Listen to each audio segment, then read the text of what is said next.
habitualmente, y lo que tratamos de analizar es pues cuál es la presencia y la participación de las personas con discapacidad en la universidad y cómo se puede potenciar la excelencia y la accesibilidad universal en este ámbito de la enseñanza superior. Yo voy a tratar de hacer algún comentario en relación con la situación actual de los estudiantes con discapacidad, que desde luego comparto con la mesa que no se puede entender si no echamos una mirada a todo lo que son las enseñanzas no universitarias, especialmente a esa secundaria. Comentar algo de las deficiencias y debilidades del sistema y cuáles serían las acciones de mejora para desarrollar esos planes en relación con el acceso, con la permanencia, con la participación y con la inclusión de las personas con discapacidad en la universidad. Todo ello acorde, lógicamente, con el marco normativo que nos hemos dado y ajustado y acomodado a los preceptos que marca la Convención. Como es conocido, la acción del CERMI se concentra preferentemente en aquellas esferas que generan mayores factores de exclusión. Y, lógicamente, y todos también eso lo compartimos, uno de los factores más importantes es su bajo grado de acceso a la educación y a la formación. Y, sobre todo, cuando damos el salto desde la educación obligatoria. Eso, a su vez, complica también la inserción en el mundo del trabajo, en puestos que sean estables, en puestos que tengan una retribución digna, en puestos que permitan una promoción y una superación profesional y social, y genera pues las tasas de inactividad laboral que tenemos entre las personas con discapacidad, que en este momento son 3 y 4 veces superiores a las que se dan entre la población en general. La máxima con la que trabaja el CERMI en materia educativa, pues no puede ser otra que la compartida dentro del marco normativo que tenemos, una apuesta total y absoluta por la inclusión educativa del alumnado con discapacidad. En 1999 se creó la Comisión de Educación del CERMI. En ella estamos representadas las distintas organizaciones que formamos parte de esta plataforma. A través de trabajos de análisis y de consenso hemos fijado una serie de posiciones comunes que son las que utilizamos de base para el diálogo con la Administración educativa. Una de las vías para ese diálogo es el foro del que llevamos hablando toda la tarde para la inclusión educativa del alumnado con discapacidad, que se creó en 2010. Este foro está constituido por 2 comisiones, una es la Comisión de Educación General y FP y la otra es la Comisión de Universidad. Y es cierto que desde 2010, una vez que se constituyeron ambas comisiones, sí que la Comisión de Educación ha realizado algún trabajo en un grupo técnico que se formó, pero sí es cierto que llevamos prácticamente 3 años, o quizá un poquito más, con una inactividad casi absoluta del foro. Para nosotros, desde el sector de la discapacidad, le concedemos un valor importante a este foro, no solo como cauce de participación o de diálogo, que es para lo que fue constituido, sino también, y porque para eso también fue constituido, porque es un espacio que nos permite encontrarnos con los distintos agentes que estamos allí representados, y permite que se planteen iniciativas y permite a la vez que luego se pueda hacer el seguimiento de esas iniciativas. Por eso, no sé si fue ayer o antes de ayer, que nos llegó la reserva de agenda para ese día 17, que se va a reunir de nuevo el pleno del foro, y lo hemos recibido con plena satisfacción asimismo.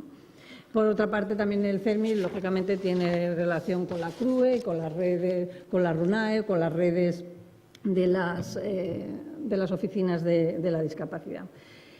Sabemos que hace tiempo empezó el proceso de integración, de inclusión que hablamos hoy, de las personas con discapacidad en la universidad, pero realmente las personas con discapacidad están infrarrepresentadas en esta enseñanza superior. Es justo reconocer que en los últimos 5 o 6 años hemos avanzado mucho.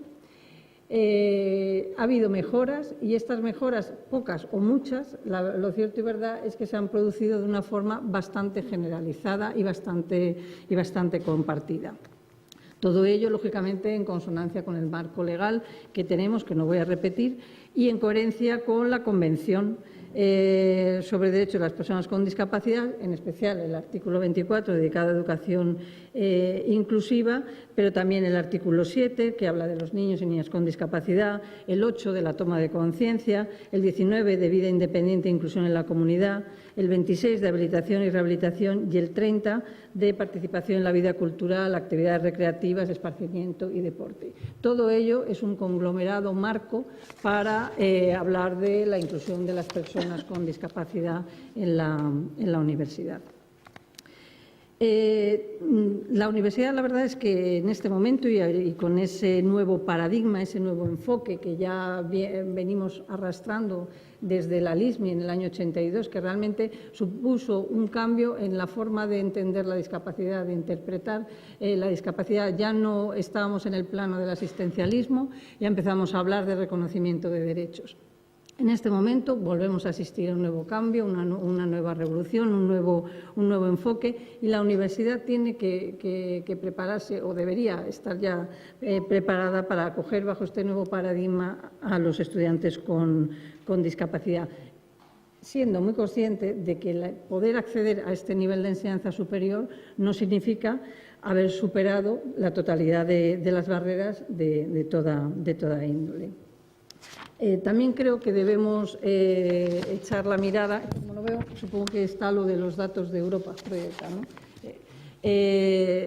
A una mirada a los datos. Es verdad que tenemos muy pocos, se conocen muy pocos datos estadísticos y los que hay realmente no son muy buenos.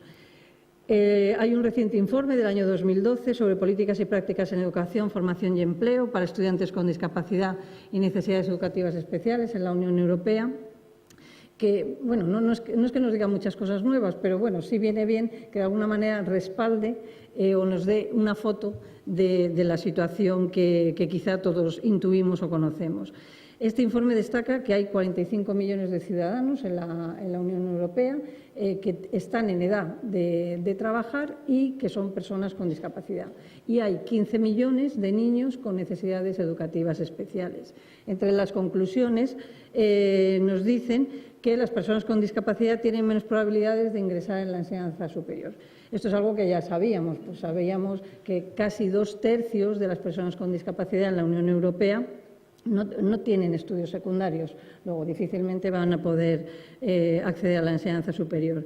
Y hay solo un 5% de ciudadanos europeos que tienen título de educación superior.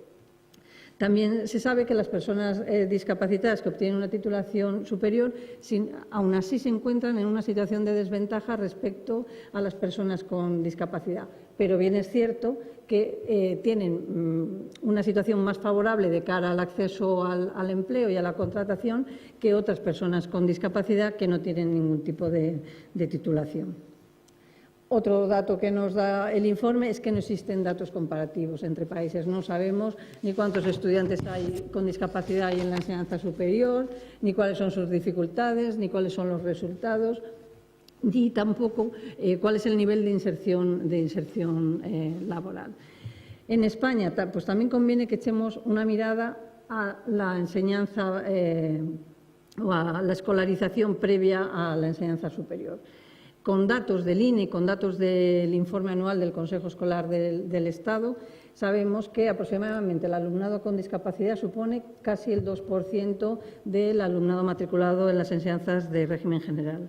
Hay un 83% aproximadamente de alumnos con discapacidad que están en educación inclusiva. Según los datos de la Agencia Europea para el Desarrollo de Necesidades Educativas Especiales, estos datos dicen que nos sitúan por encima de países como Alemania, Austria, Finlandia o el Reino Unido. Y, sin embargo, estamos por debajo de Islandia, Noruega, Lituania o Portugal. Esto a veces son las paradojas, ¿no?, de los datos y de las fotos fijas.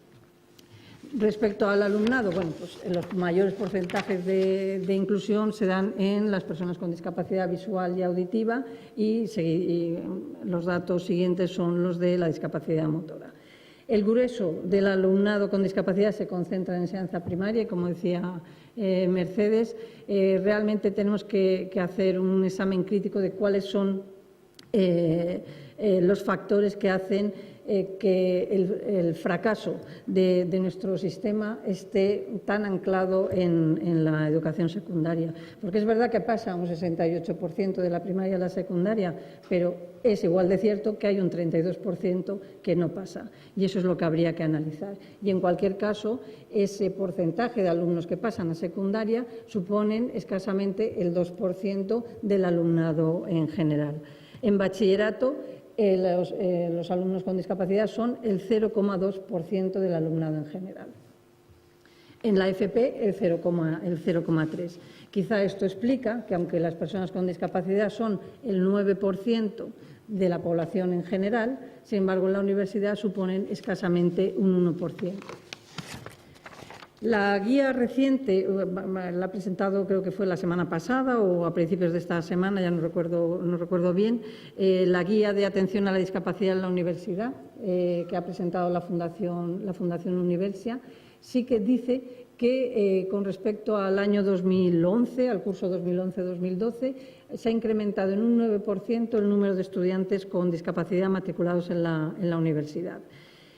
Sin embargo, estos casi 20.000 alumnos con discapacidad que dice el informe de la Fundación Universia que existen, siguen suponiendo solamente el 1% del conjunto de los estudiantes en la universidad. Y es cierto, lo vuelve a ratificar este informe, que casi la mitad de este alumnado cursa los estudios a través de la universidad a distancia. Aunque no tiene mucho que ver con el ámbito universitario, pero yo creo que sí que nos puede dar una perspectiva y además responde a algunas de las preguntas que se han hecho en la mesa.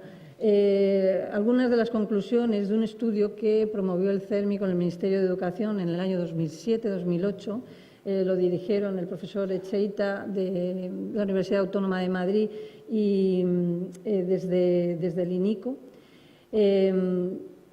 Era un estudio prospectivo y retrospectivo a través de encuestas a los técnicos y directivos de las organizaciones que conformamos el universo CERMI, y de las conclusiones que allí se obtuvieron, a mí estas me parecen significativas y que yo creo que nos permiten entender lo que sucede después. Muchas de las barreras para la inclusión derivan de problemas estructurales y culturales de nuestro sistema educativo en general. A ver, esto no es que sea un consuelo, pero sí es cierto que es la realidad. En este momento España ha conseguido reducir su tasa de abandono escolar al 25%, pero está muy lejos del objetivo 2020 que fija el abandono escolar en el 15%. No parece imposible que se pueda conseguir, pero realmente lo tenemos difícil. Este porcentaje de abandono escolar es el mayor de Europa, solo por delante de Suecia y el Reino Unido. Otro dato que nos permite saber que estamos todos metidos un poco en el mismo caldo de cultivo, pues la última encuesta y los últimos datos del informe PISA. Como saben, el informe PISA lo que hace es promediar los resultados en lectura, matemáticas y ciencias. Bueno, pues en un contexto de 29 países, España ocupa el lugar 25, solamente por delante de Luxemburgo, Lituania, Grecia o Rumanía. Es decir, que este es nuestro contexto educativo, esta es la situación de nuestro sistema en general. Según el último informe que ha hecho UNICEF, que hace un estudio comparativo para saber, para medir un poco el bienestar de la población infantil en los países más ricos, estos indicadores del informe PISA lo único que lo que vienen a poner de relieve es el compromiso de los gobiernos en conseguir que los niños y los jóvenes estén suficientemente formados y adecuadamente formados para poder desenvolverse en el entorno social que les ha tocado, en el mundo que les ha tocado vivir. ¿Qué supone? Que los países que han obtenido peores resultados, que sería el caso del nuestro, lógicamente las personas que forman parte de algún grupo desfavorecido o con menores oportunidades o con mayores riesgos de exclusión, como es el caso de las personas con discapacidad,